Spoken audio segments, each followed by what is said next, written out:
Halo is more than just a shooter to me.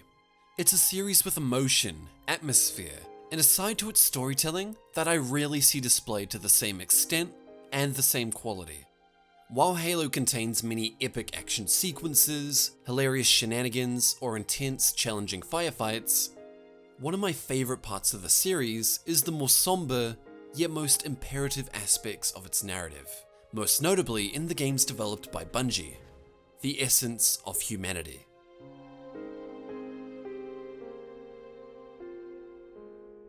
Halo is full of tragedy, full of melancholy, full of failure. The feeling of vulnerability beneath the suits of armor we see is what makes the series so compelling to me, and it's something greatly overlooked by those unfamiliar with the series. While Halo is primarily an action series, it's also sprinkled with these elements, with some games even choosing to fully embrace this more somber tone, which in turn elevates the whole franchise altogether. Halo captures a real sense of struggle that makes the central conflict that much more engaging. The struggle being the Human Covenant War.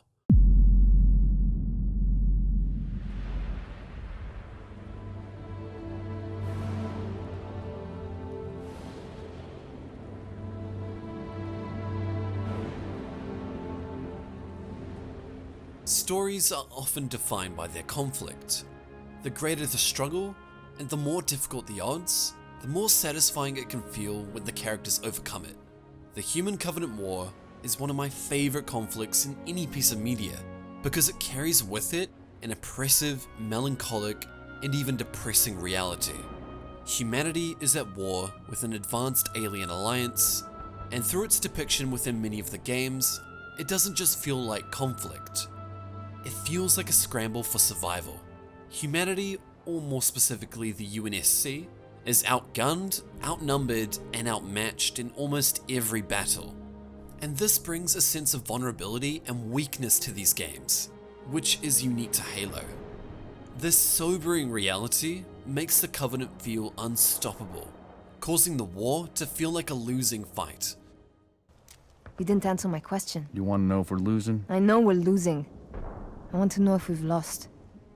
Exultant victories are paralleled by devastating defeats, which brings about that emotional engagement to the science fiction universe. But what makes the conflict that much more engaging is that we're not just seeing this war play out from cinematic camera angles, but primarily down the rifle of a gun, as different soldiers caught in the Human Covenant War. And the different games explore this perspective in unique ways. Much of the series is focused on exciting action and overcoming the odds, in the form of Master Chief, which is an important part of the narrative. But it's also supported by the other games that choose to explore different perspectives, imbued with the characteristics I previously mentioned: vulnerability, weakness, and desolation. One of these is Halo 3 ODST. ODST is effective narratively because it explores the perspective of a different kind of character. The game moves away from the Spartan super soldiers of other games, and instead puts you in the shoes of a different kind of soldier, the more common and vulnerable orbital drop shock troopers, with your character being appropriately and intentionally named Rookie. Even though these characters are still extremely competent, they're nothing compared to the superhuman Spartans that you've played as in the other games, putting you in the shoes of a more humble, vulnerable character to look at the Human Covenant War from a different angle. In ODST, you're separated from your squad with weaker weapons and less durability than a Spartan, wandering the streets of New Mombasa alone in the dark. This feeling of vulnerability is communicated through the very first moment, as you drop from your pod a few meters off the ground and take significant damage from the fall, setting a precedent of your limitations and fragility for the rest of the game.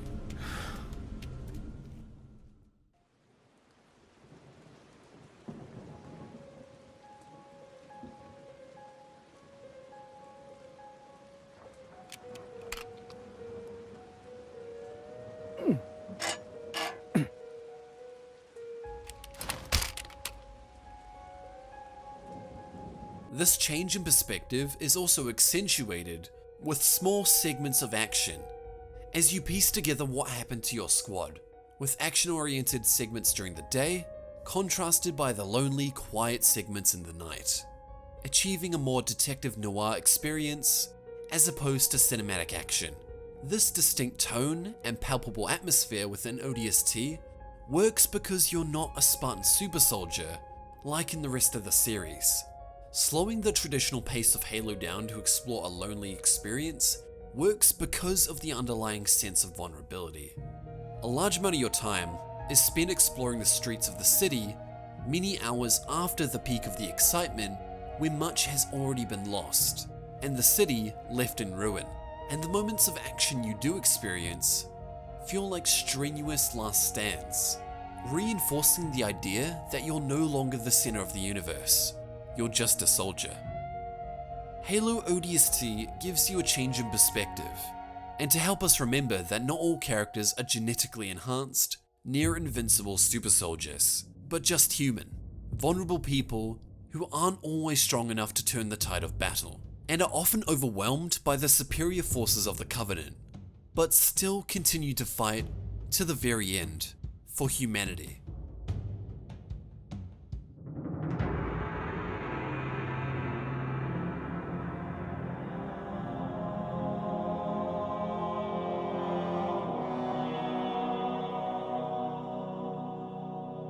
In the same way that ODST explores vulnerability, Halo Reach explores failure and a sense of hopelessness.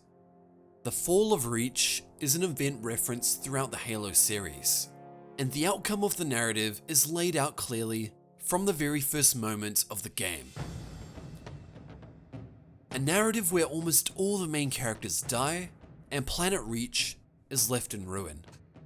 The game is imbued with a melancholic and eerie tone, as the situation turns from bad to worse to desperate. Reach was humanity's stronghold, a planet with significant economical standing, the home to hundreds of millions, and the nexus of the UNSC military. The objective of the narrative begins with the goal of protecting the planet, and eventually moves to an attempt to evacuate cities, and then to escaping the burning planet in just over a single month. It's a story that showcases the oppressive nature of the Human Covenant War in its full effect, portraying the Covenant as unstoppable, relentless, and unbeatable, where every success and triumph is undermined shortly after, creating a narrative where you slowly realize the insignificance of your efforts and your inability to turn the tide. Even the most important weapon in humanity's arsenal, the Spartans, are shown falling one by one. Even with your best efforts playing as an invincible legendary soldier, with enhanced genetics and durability, and with the ability to take down legions of Covenant forces when outgunned and outnumbered, you're still unable to turn the tide and change what feels like the inevitable. You're unable to save the day. Regardless of what minor victories you achieve and how powerful you feel in-game, it's never enough. And this brings about some brilliant conflicting emotions of competency and yet inadequacy. Son of a bitch. I can't watch this. This tangible feeling of hopelessness grows and grows over the course of the game. But the most impactful and heartbreaking instance of this is in George's sacrifice. During the early stages of the game, the main characters of the narrative, Noble Team, devise a plan to infiltrate and destroy the main Covenant cruiser by activating a rigged slipspace drive inside the ship. After much strategic planning, the sacrifice of many soldiers, UNSC ships, and resources, you're finally able to board and plant the device on a ship that's on course to dock in the cruiser. The only catch is, someone needs to stay behind to activate it. Bad news is, time is fried. I'm gonna have to fire it manually. That's a one-way trip. We all make it sooner or later.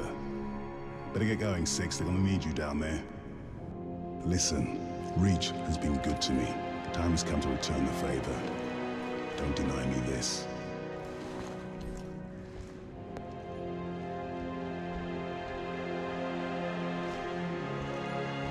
Tell him to make it count.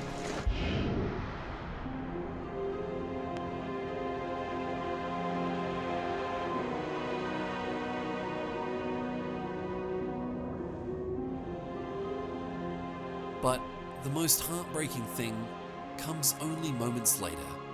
After believing you've dealt a serious blow to the Covenant and a success that could potentially turn the tide, Halo Reach cements the outcome for the rest of the narrative.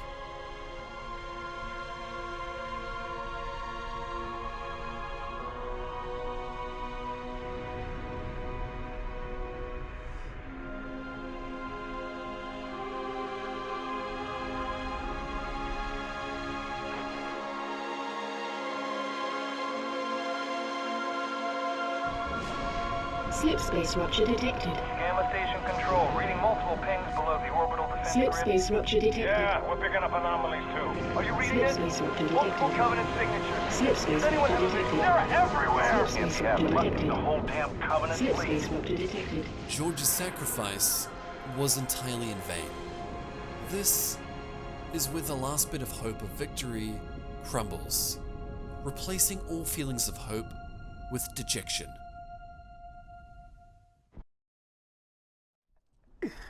The big man was sentimental. He gave his life thinking he'd just saved the planet.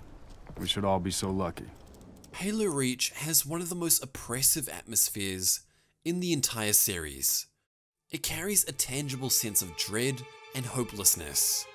Where one of the most well-defended and well-armed locations in the galaxy is easily dismantled and burnt to glass, and where a cast of the most competent soldiers in all of humanity all inevitably fall.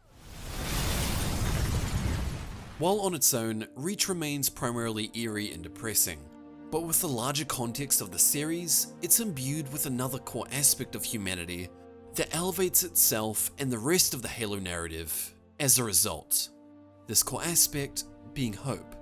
As a prequel to the first game in the series, the vast amount of sacrifices made and the defeats suffered are used to elevate the triumphs that are soon to come.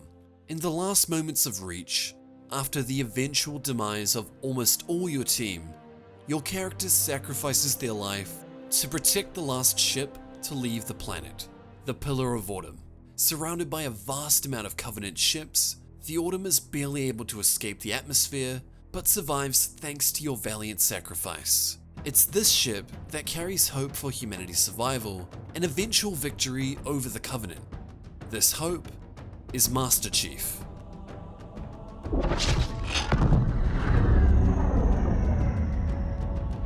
We've got a new contact, unknown classification. It isn't one of ours. Take it out. This is Spartan 117. Anyone hear me? Over. Isolate that signal. Master Chief, you mind telling me what you're doing on that ship? Sir, finishing this fight. Master Chief is humanity's hope, their last hope against complete annihilation. A character who always finds a way to come out on top and represents humanity's triumph and victory, to such an extent that the Covenant labels him Demon. In the very first game, Master Chief overcomes countless Covenant forces, saves his men on Halo, fights back the parasite known as the Flood, and destroys the Halo Ring before it can be weaponized by the Covenant. Achieving this all as one man, and while being one of the last remaining Spartans. Throughout the rest of the Halo narrative, Master Chief continues to fight against impossible odds, at the worst possible point in the war for humanity, to turn the tide. And the most powerful part is that you are in the driver's seat of this entire experience, bringing about an immense sense of achievement and accomplishment as humanity's only hope, with the UNSC eventually banking everything on your shoulders to push through.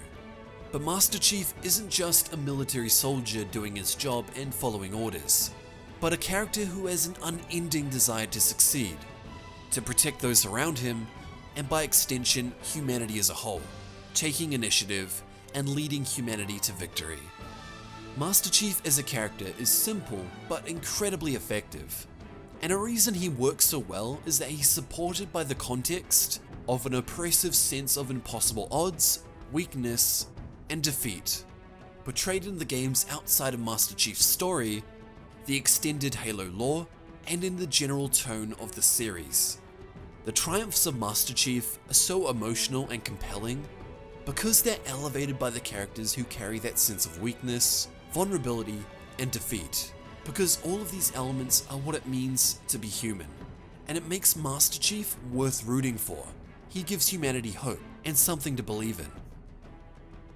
These two elements of humanity, hope and weakness, are core components of any great story, and instead of conflicting with one another, elevate each other. Seeing Master Chief succeed and seeing the Covenant crumble, because we know about the stakes that were at hand and the sacrifices made before, preventing the sense of oppressive defeat from becoming too depressing, and preventing the triumphs from lacking any weight. These two aspects together are an imperative part of Halo's narrative. Halo has always had a special place in my heart, but it wasn't until I dug deeper into why I love it that I discovered how important the elements of vulnerability, weakness, and failure are to me in storytelling. Many of my favorite stories in fiction carry deep themes of desolation, where things are dire or the world is plagued by defeat. These elements of weakness are essential elements of good storytelling for me, because they build a deeper connection to the characters and the world. These sobering traits are what make us human, and the struggles experienced by the characters make the triumphs all the more rewarding and inspiring. The sacrifices elevate the sweetness of victory, and Halo is a clear example of this storytelling. It's full of impossible odds, weakness, sacrifice, and a sense of vulnerability, but it's also full of that sense of victory, and each of these emotions elevate one another in achieving a more gripping and engaging narrative. Halo shows humanity in some of its darkest and most desperate moments, but the night is always darkest before dawn.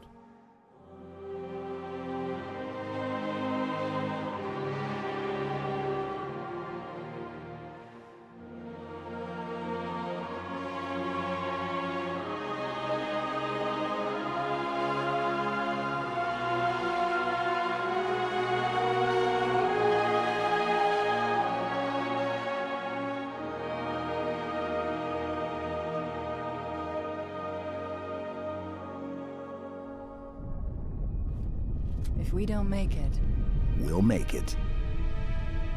it's been an honor serving with you, John.